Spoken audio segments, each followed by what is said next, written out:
वंदना के इन स्वरों में एक स्वर मेरा मिला लो।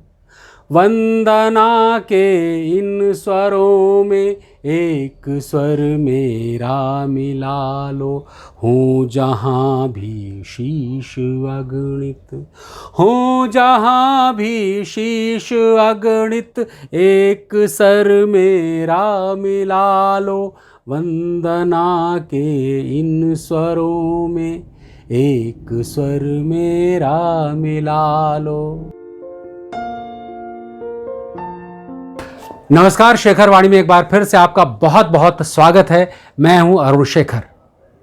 आपको अंदाज़ा लग गया होगा कि आज भी किसी रचनाकार की बात होगी, किसी रचना की बात होगी। कई बार जब हम रचनाएं सुनते हैं या पढ़ते हैं तो बहुत अच्छी लगती हैं और हमें कंठस्थ भी रहती हैं, यानी कि याद भी रहती हैं, लेकिन रचनाकार कहीं पीछे रह जाता है। तो इसमें होता क्या है कि कई बार रचनाएं रचनाकार से बड़ी हो जाती हैं। तो इसी तरह की रचना आपने सुनी, संभवतः इस रचनाकार के बारे में आप न जानते हो सकता है कुछ लोग जानते भी हों, लेकिन मुझे उम्मीद है ज़्यादातर लोग नहीं जानते होंगे।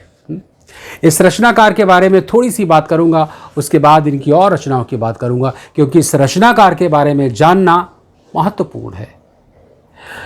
तो चलिए इस रचनाकार की बात करते हैं। उससे पहले आपसे थोड़ा सा छोटा सा आग्रह कि अगर आपने चैनल को सब्सक्राइब नहीं किया है तो प्लीज़ उसे सब्सक्राइब कर लीजिए, लाइक कीजिए और जैसा लगे, जो इच्छा करे वो लिख करके कमेंट ज़रूर कीजिए। और अगर आपको लगता है कि नहीं ये बात दूसरों तक पहुंचानी चाहिए तो शेयर कीजिए। तो चलिए आगे बढ़ते हैं। ऊर्जा और राष्ट्रीय चेतना की रचनाओं के रचयिता और जिसे राष्ट्र कवि के सम्मान से अलंकृत किया गया, गांधीवादी या फिर कह सकते हैं गांधी जी के विचारों से, अहिंसा के आंदोलन के विचारों को जन जन तक पहुंचाने वाले, अपनी रचनाओं के द्वारा उनको जनमानस तक ले जाने वाले, और जिन्हें उनकी रचनाओं के लिए, उनके साहित्य के लिए 1969 में पद्मश्री से सम्मानित किया गया, ऐसे कवि, ऐसे रचनाकार पंडित सोहनलाल द्विवेदी, जिनके बारे में आज बात हो रही है, जिनकी रचना मैंने आरंभ में ही सुनाई थी। पंडित सोहनलाल द्विवेदी ने राष्ट्रीयता से भरपूर, राष्ट्र भावना से ओतप्रोत बहुत सारी रचनाएं तो लिखी ही हैं, लेकिन इसके साथ ही बाल कविताएं, बालोपयोगी कविताएं भी बहुत सारी लिखी हैं। उन्होंने कहना चाहिए कि गांधी जी के जो विचार थे, उनकी जो भावना थी, असहयोग आंदोलन था, उस चीज को उन्होंने अपनी कविताओं में धार दी, उसे पैनापन दिया और उसको जन जन तक अपनी भाषा के द्वारा पहुंचाया, उस भावना को पहुंचाया और कहना चाहिए कि जन जन तक अंदर रोप दिया पंडित सोहनलाल द्विवेदी ने। दूसरी बात अगर मैं आपको करूं, बालोपयोगी कविताओं की बात मैंने कही कि बच्चों के लिए साहित्य लिखना कोई हंसी खेल नहीं है कि बच्चों के लिए लिखा है, लेकिन समस्या ये है हमारे देश में कि जो बच्चों का साहित्य है वो बहुत कम लिखा जाता है, लिखा जाता है तो अच्छा नहीं लिखा जाता है और उसको शायद उतना सम्मान नहीं है।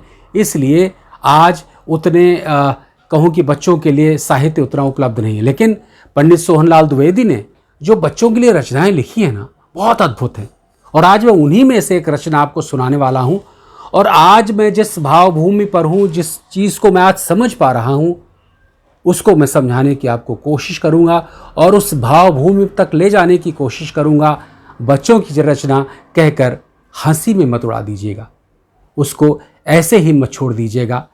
पंडित सोहनलाल द्विवेदी की कुछ महत्वपूर्ण रचनाएं, युगाधार, युगावतार, चित्रा, ये कुछ रचनाएं रही हैं, लेकिन मैं उनके बारे में बहुत ज़्यादा अब यहाँ पर नहीं चर्चा करूँगा, नहीं बताऊँगा।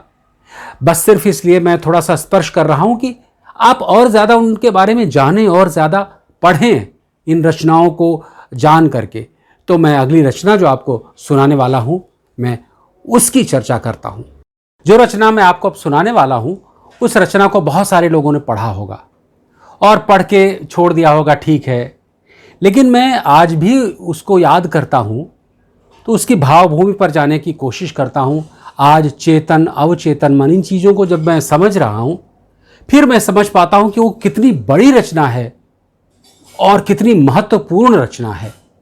अब मैं उसे सुनाता हूं और उसे सुनिएगा, उसके बाद उस बात को समझिएगा, उसको ये कह के या ये समझ के छोड़ मत दीजिएगा कि हाँ बच्चों की है या ठीक है मैंने पढ़ी है, क्योंकि बहुत महत्वपूर्ण बात मैं इस कविता के बाद इस कविता के बारे में बताने वाला हूं कि एक किरण आई छाई, एक किरण आई छाई, दुनिया में ज्योति निराली, रंगी सुनहरे रंग में पत्ती पत्ती डाली डाली।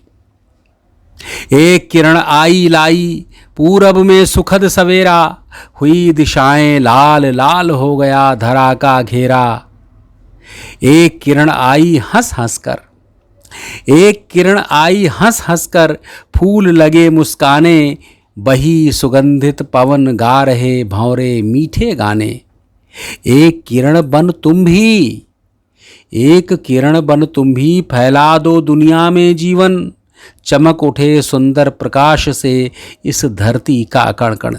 देखिए कितनी सुंदर बात है, वो किरणों के ज़रिए यानी कि सूरज की किरणों के द्वारा बताना चाह रहे हैं बच्चों को कि एक एक किरण किस प्रकार से प्रकृति के या धरती के हर एक कोने को महका रही है, यानी कि प्रकाशित कर रही। उसी प्रकार से तुम भी अगर एक किरण बन जाओ तो कितना कुछ कर सकते हो, बहुत कुछ कर सकते हो। सारे दुनिया में जो जीवन है, लोगों के जीवन है, उनको प्रकाशित कर सकते हो, लोगों को खुशियां दे सकते हो, लोगों की मदद कर सकते हो, लोगों का हाथ बटा सकते हो।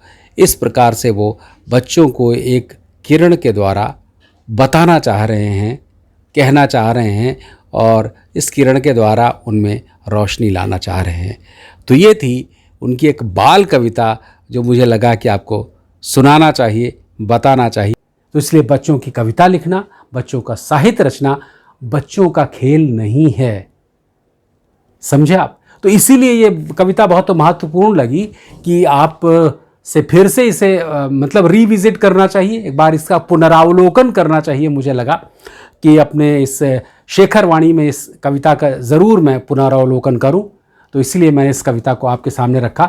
एक और बहुत महत्वपूर्ण कविता है जिसके बारे में बहुत चर्चा हुई है और व्हाट्सएप यूनिवर्सिटी ने पता नहीं क्या क्या उसके बारे में लिख दिया था, जो आप जानते हैं कि कोशिश करने वालों की हार नहीं होती। ये कविता आपने सुनी होगी, व्हाट्सएप यूनिवर्सिटी में बहुत चली और इसको दे दिया गया था कि हरवंश राय बच्चन की लिखी हुई है, लेकिन ये बात स्पष्ट हुई कि नहीं, ये पंडित सोहनलाल द्विवेदी की लिखी हुई।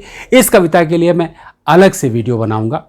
फिलहाल आज वीडियो यहीं पर समाप्त करूंगा, लेकिन उससे पहले जाते जाते प्लीज़ सब्सक्राइब कीजिए, कमेंट कीजिए, लाइक कीजिए और हाँ, शेयर भी ज़रूर कीजिए। फिर मुलाकात होगी किसी और रचनाकार के साथ, किसी और रचना के साथ। तब तक के लिए गुड बाय।